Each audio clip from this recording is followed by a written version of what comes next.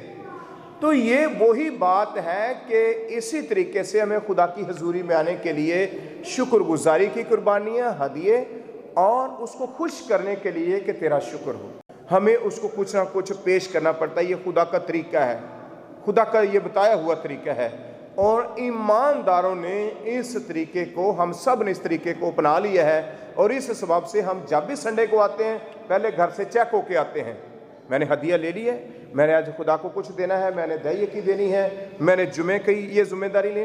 تو اس طریقے سے ہم خدا کو پیش کرتے ہیں تاکہ اگر ہماری زندگی میں کچھ ایسا ہو گیا ہے، نجاتوں میں یسوع نے دے دی ہے ہمارے لیے، وہ قربان ہو گیا ہے، لیکن اس کے باوجود بھی ہم انسان ہیں جو اس کے بعد بھی گناہ خطائیں ہوتی ہیں، وہ ہم دعا میں ٹھہر کے، روزہ رکھ کے، خدا سے معافی مانگ کے، اور اس طرح جب اس کے پاس آتے ہیں تو کچھ دے کر ہم اس کا ازالہ کرنے کی کوشش کرتے ہیں۔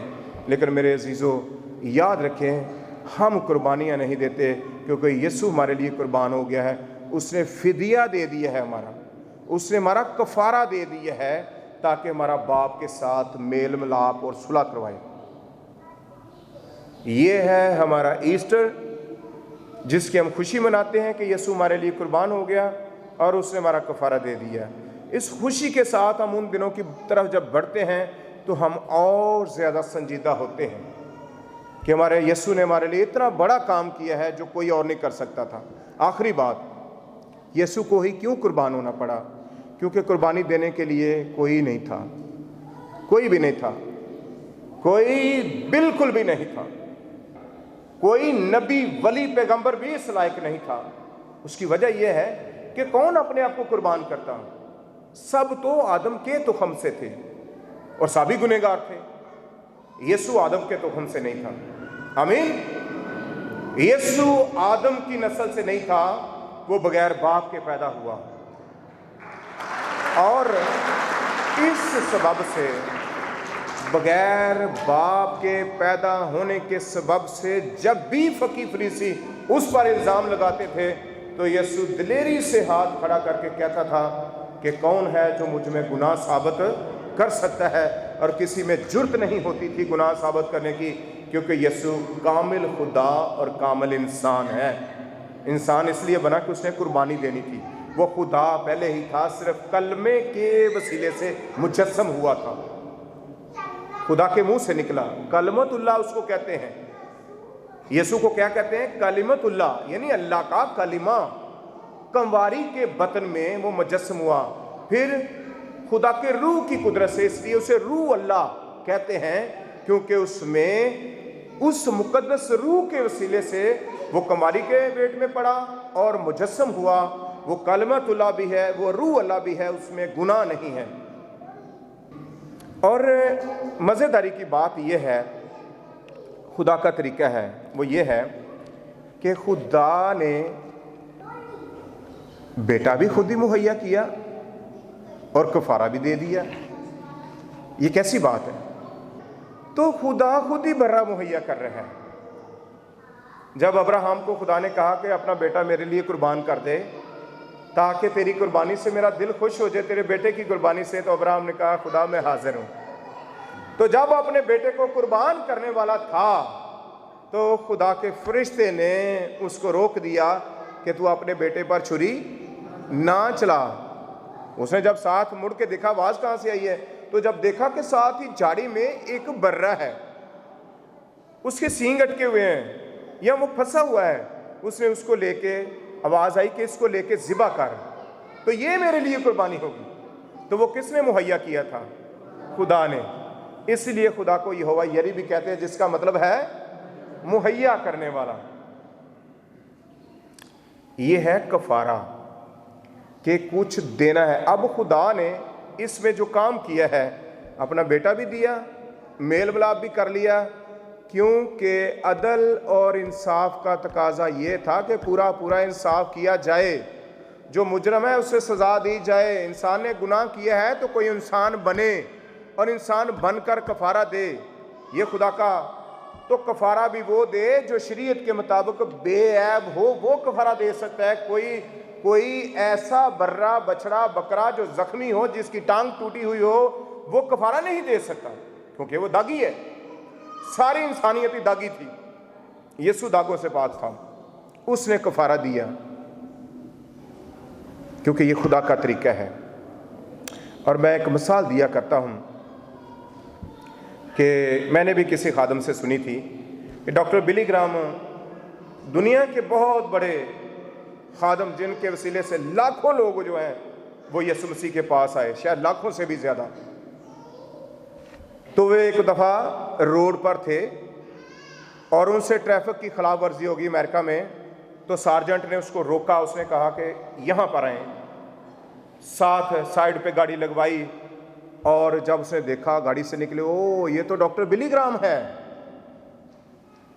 یہ تو وہ شخص ہے جن کے وسیلے سے میں نے نجات پائی ہے ٹی وی دیکھ کر ہی، کیونکہ دنیا کا اتنا بڑا وہ خدا کا خادم کہ لوگ ٹی وی دیکھ کر ہی برکت پا جاتے، شفا پا جاتے، نجات پا جاتے۔ اس نے کہا، سارجنٹ نے کہا جناب میں آپ کے وسیلے سے بچا ہوا شخص ہوں، میں نے آپ کے وسیلے سے نجات پائی ہے۔ تو بلی گرام خوش ہوئے۔ تو پھر سارجنٹ نے کہا جناب آپ نے ٹریفک کی خلاف ورزی کی ہے۔ تو بلی گرام نے کہا جی بالکل مجھ سے خلاف ورزی ہوئی ہے۔ تو اس نے اس کو ایک پیپر تھما دیا، اس نے کہا یہ آپ کا چلان ہے، یہ آپ نے $400-500 جو بھی ہے یہ آپ نے جرمانہ دینا ہے، آپ نے قانون کی خلاف ورزی کی ہے، یہ آپ کا جرمانہ ہے۔ بلی گرام نے کہا ٹھیک ہے، چلان کاٹا گیا۔ اب وقت یہ تھا کہ پیمنٹ کرے، تو سارجنٹ نے کہا کہ جناب آپ کی پیمنٹ میں کروں گا، کیونکہ میں نے آپ کے وسیلے سے نجات پائی ہے۔ تو اس سارجنٹ نے پیمنٹ کی اور قانون کے کھاتے میں وہ $500 جمع کروائے۔ قانون کیا کہتا تھا کہ جو ٹریفک کی خلاف ورزی کرے چلان ہوگا اس کو جرمانہ دینا پڑے گا۔ تو جرمانہ پورا ہو گیا، قانون کے کھاتے میں کیا ہوا، جرمانہ چلا گیا۔ اب اس سے کوئی فرق نہیں پڑتا کہ وہ بلی گرام نے دیا ہے یا سارجنٹ نے دیا ہے، قانون کا تقاضا پورا ہوا ہے، قانون کا تقاضا پورا ہو گیا ہے۔ لیکن محبت کا تقاضا یہ ہے، سارجنٹ کی محبت کا تقاضا یہ ہے کہ اس نے اپنی جیب سے دیا ہے۔ خدا نے بھی اسی طریقے سے انصاف کا تقاضا اور محبت کا تقاضا پورا کیا ہے کہ آدم اور حوا کو ان کے گناہ کی سزا دی کہ ان کو باغ عدن سے، یہ گناہ کی سزا ہے، ان کو باغ عدن سے کیا کر دیا، نکال دیا، یہ گناہ کی سزا ہے۔ خدا بے انصاف تو نہیں ہے، خدا نے بے انصافی تو نہیں کی، خدا نے پورا پورا انصاف کیا ہے کہ جس نے گناہ کیا اس کو اس کی سزا ملنی چاہیے۔ اب اس کی محبت بھی اسی میں شامل ہے کہ خدا کہتا ہے کہ میں تمہیں چمڑے کے کرتے بنا کے پہنا دیتا ہوں، تمہارے لیے، تمہارے آنے والی نسلوں کے لیے یہ طریقہ ہوگا کہ تم میرے سامنے آ سکو گے، تم میرے ساتھ میل ملاپ کر سکو گے، مجھے مل سکو گے اور میرے ساتھ باتیں کر سکو گے۔ خدا نے ان کو چمڑے کے کرتے بنا کر برا ذبح کر کے وہ طریقہ بتا دیا کہ یہ طریقہ ہے میرے پاس آنے کے لیے۔ محبت بھی ہے اور انصاف بھی ہے۔ اسی طرح سے وہ بلی گرام والا واقعہ، اور اسی طرح سے اگر ایک باپ جو ہے، کسی کا بیٹا اگر قصور کرتا ہے تو اس کا باپ اسے چھڑی سے مارتا ہے۔ دیکھنے میں لگتا ہے کہ باپ کو بڑا غصہ آیا، پتہ نہیں باپ نے ایسے مار دیا ہے، لیکن باپ کیوں مارتا ہے؟ اس میں باپ کی محبت ہے، کہیں میرا بیٹا برے کاموں میں آگے نہ بڑھ جائے، کہ وہ چور بن جائے، وہ ڈاکو بن جائے، اس کو ابھی سے ہی پکڑنا، اس کے لگانا ضروری ہے۔ یہ باپ کی محبت بھی ہے اور باپ کا غصہ بھی ہے اس میں، باپ اس کو درست کرنا چاہتا ہے۔ اسی طرح سے خدا نے ہمارے ساتھ جو کیا ہے نا، وہ محبت بھی کیا ہے اور ہم پر رحم بھی کیا ہے اور انصاف بھی کیا ہے، اس کے لیے ہم خدا کی شکر گزاری کرتے ہیں۔ آمین۔ ہمیں کس قدر یسوع کی شکر گزاری کرنی چاہیے جو بے عیب برا اپنے آپ کو پیش کرتا ہے کہ باپ، کتاب کے برقوں میں میری بابت لکھا ہے، اے باپ میں آیا ہوں کہ تیری مرضی پوری کروں۔ وہ آیا خود اپنی مرضی سے، اس نے اپنے آپ کو پیش کر دیا، اس نے باپ کی فرما برداری کی اور میرے اور آپ کے لیے قربان ہو گیا تاکہ ہم گناہوں سے آزاد ہو جائیں۔ تو کیا ہم گناہوں سے آزاد ہیں؟ کیا اس کی قربانی کے وسیلے سے ہمارے گناہ معاف ہو گئے ہیں؟ کیا ہم باپ کے ساتھ آسمان کی بادشاہی میں جانے کے لائق ہو گئے ہیں؟ آئے میرے عزیزو، اپنی آنکھیں بند کریں، اپنے سروں کو جھکائیں اور سوچیں کہ یسوع کی قربانی سے ہمیں کیا حاصل ہوا۔